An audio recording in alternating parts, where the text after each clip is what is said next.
Et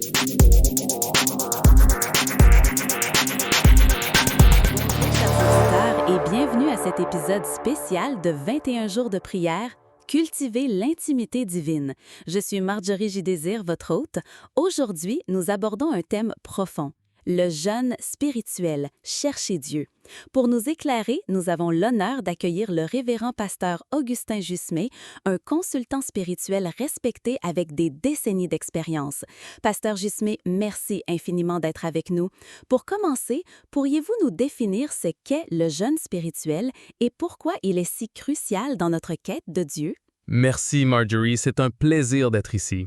Le jeûne spirituel, ce n'est pas seulement s'abstenir de nourriture.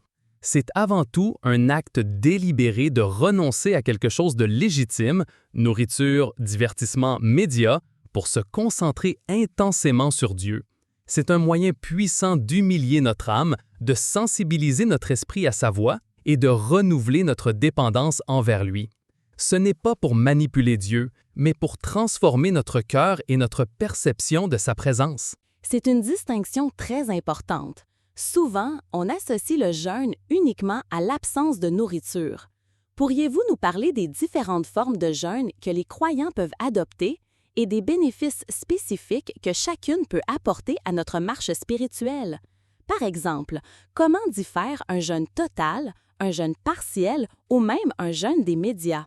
Excellente question, Marjorie. Effectivement, il y a plusieurs approches.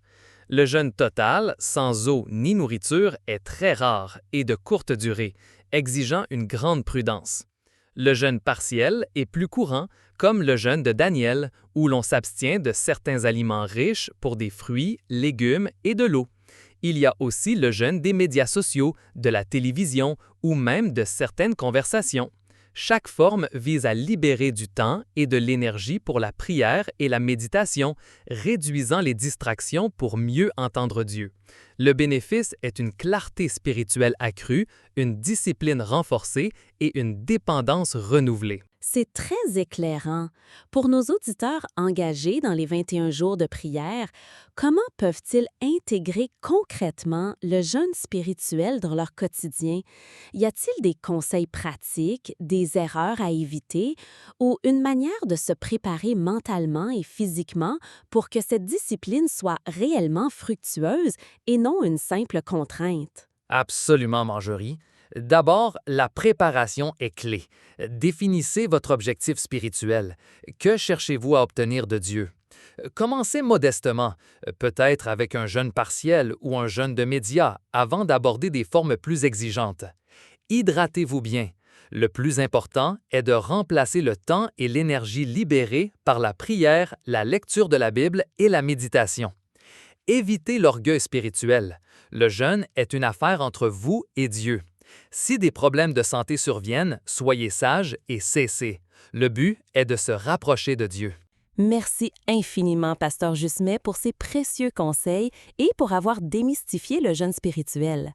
Vous avez souligné l'importance de l'intention, de la préparation et de l'humilité.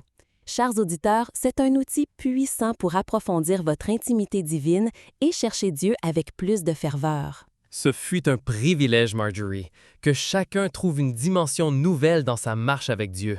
Merci encore, Pasteur. Et à vous, chers auditeurs, rejoignez-nous la prochaine fois pour un nouvel épisode de 21 jours de prière, cultiver l'intimité divine. À bientôt!